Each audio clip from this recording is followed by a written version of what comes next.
Francisco José Paoli. Gracias. Aunque parezca una fórmula sacramental, estoy verdaderamente muy contento de haber sido invitado a participar en este seminario sobre el 2006, año de elecciones, año de reflexiones, y aprovecho la ocasión para agradecer al presidente del colegio, el doctor García Diego, y a Jean-François Prudhomme esta invitación.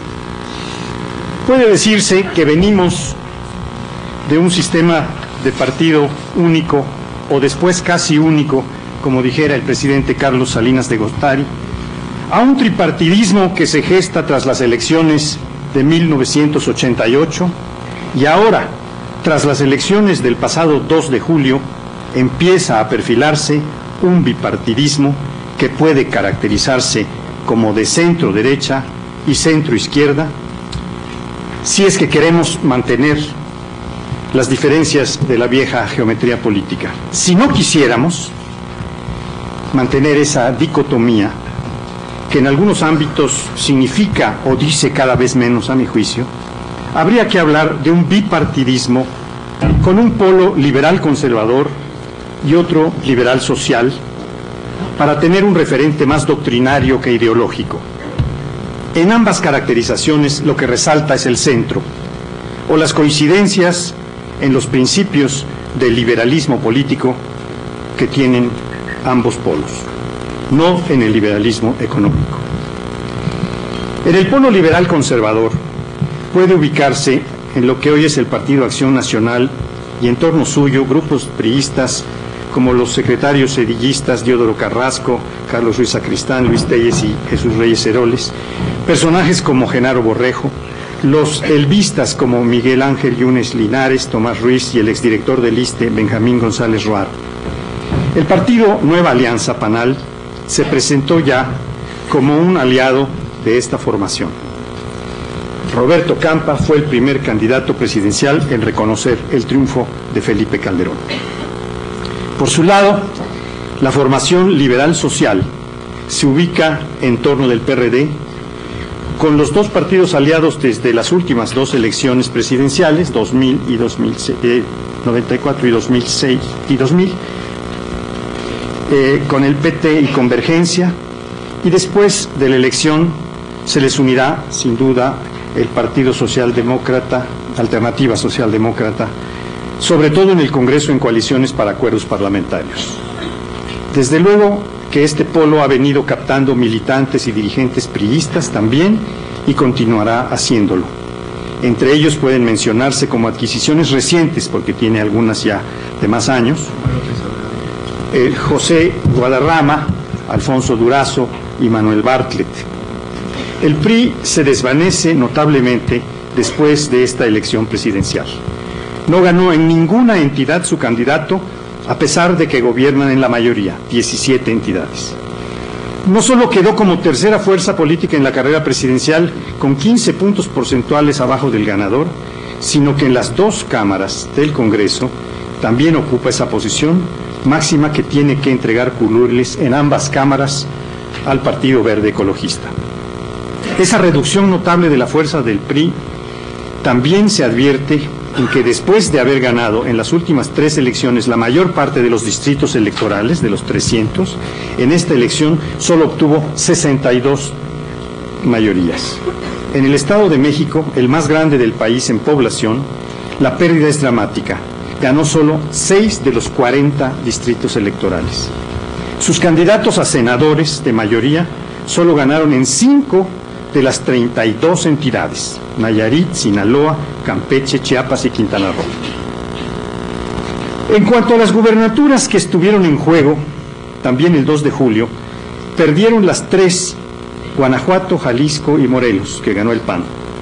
Y en el Distrito Federal, su candidata quedó en un lejano tercer lugar y no lograron el triunfo en ninguna de las 16 delegaciones, ni en alguno de los 40 distritos electorales locales.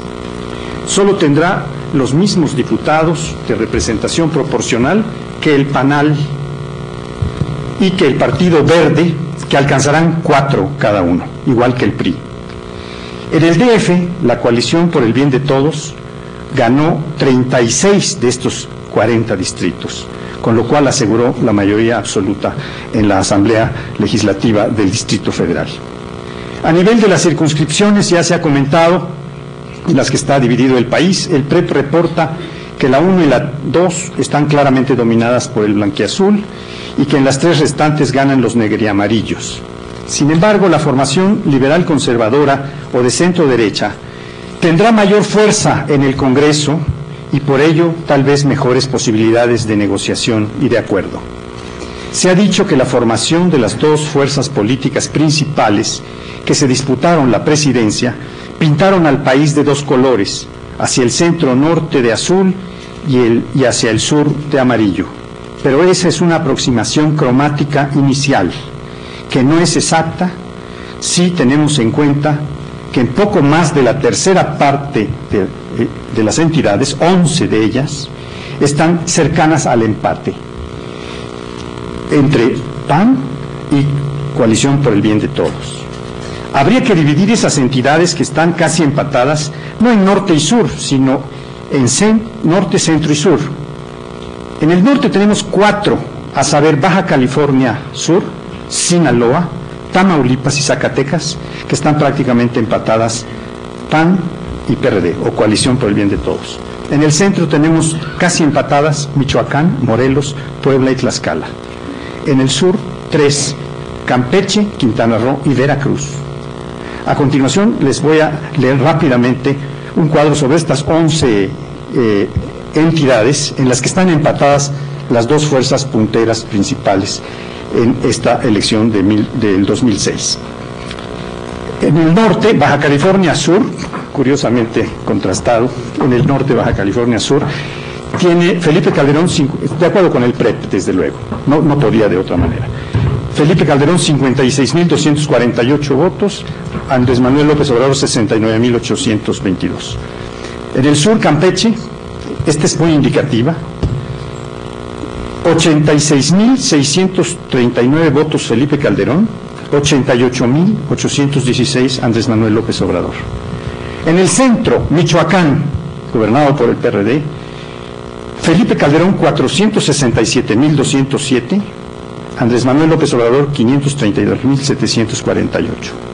En el centro, Morelos, que gana la gubernatura el PAN, pero pierde la mayoría en el Congreso local, el PAN. Tiene Felipe Calderón, 220.266, y Andrés Manuel López Obrador, 304.090. Es decir, gana el PAN la gubernatura, pero gana la mayor parte de los votos para la candidatura presidencial Andrés Manuel López Obrador. En el centro, Puebla, 714.143 Felipe Calderón, 610.136 Andrés Manuel López Obrador. Una diferencia de menos de 100.000 votos. Sur, Quintana Roo, 103.000 Felipe Calderón, 133.000 Andrés Manuel López Obrador.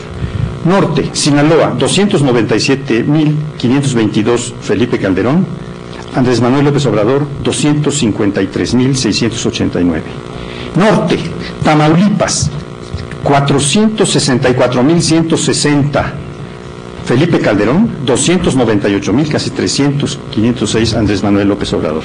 Centro, Tlaxcala, 137.152 Felipe, 176.517 Andrés Manuel López Obrador. Sur, Veracruz, 915.002 Felipe Calderón, 942.763 Andrés Manuel López Obrador. Este es el estado más grande, más importante en población del sur, y está dividido prácticamente en dos por los votos presidenciales. Entonces, estas aproximaciones cromáticas que nos da el periódico Reforma son un tanto simplistas y hay que matizarlas con las diferencias reales analizadas por entidad. Y finalmente, el norte, Zacatecas, que gobernada por el PRD, tiene para la elección presidencial 158.296 Felipe y Andrés Manuel López Obrador 172.000 votos.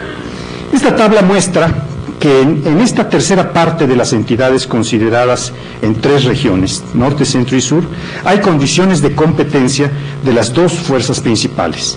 Para completar el panorama es necesario señalar que hay entidades que resultaron claramente pintadas de amarillo o ampliamente, como el Distrito Federal, el Estado de México, en donde es notable el triunfo del PRD, Guerrero, Hidalgo o Tabasco. O de azul, como Chihuahua, Guanajuato, Jalisco, Sonora, San Luis Potosí o Yucatán. Y estos están en el norte y en el sur. También hay que señalar que el sur y el norte, en términos de las condiciones de vida y no de la ubicación geográfica, que entidades ubicadas al norte o al centro, como Zacatecas, Michoacán, Morelos y Puebla, por su población de bajos ingresos, ampliamente campesina, indígena y pobre, hay que ubicarlas en el sur.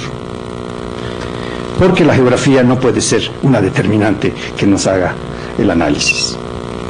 La apreciación de mi paisana, la senadora Dulce María Sauri, apuntala mucho la hipótesis del desvanecimiento del PRI y de la formación de una tendencia bipolar en el futuro próximo del país. Dijo Dulce: el PRI está en un problema muy serio luego de los resultados electorales del domingo, y si no enfrenta la situación, muchos priistas se irán al PAN o al PRD o a otros partidos. Otra mujer que se mantiene priista y que ha sido muchas veces mencionada en esta sesión, porque no la han expulsado, aunque le quitaron sus derechos, la maestra Elvester Gordillo, ha hecho lo suyo para impulsar el surgimiento de estas 2 formaciones políticas. El PANAL obtuvo en la votación para diputados 1.812.530 votos según el PREP, es decir, el 4.65%, y para senadores 1.624.120, es decir, el 4.14%. Es difícil quitarse la idea de que esos votos vienen sustancialmente del gremio magisterial que apoyó como columna vertebral la formación de ese partido. Se puede presumir que cerca de 1 millón de votos generados por el PANAL para sus legisladores, este tercio que por Dios iba a decirlo, pero no digo así, que pidieron nada más, 1 de 3, fueron encausados. Este 1 millón de votos que no tuvo el candidato presidencial del PANAL fueron encausados para Felipe Calderón porque no los recibió Roberto Campa. Finalmente, con el final de fotografía que proporcionó el conteo distrital, se anuncian impugnaciones de gran magnitud y necesariamente pueden ser de 2 a 3 semanas las que nos tomen a partir de ahora para saber en definitiva quién es el candidato presidencial triunfante. Lo que queda perfectamente claro de ese conteo es que el país está profundamente escindido y que el PRI está en pleno proceso de desmoronamiento. Muchas gracias.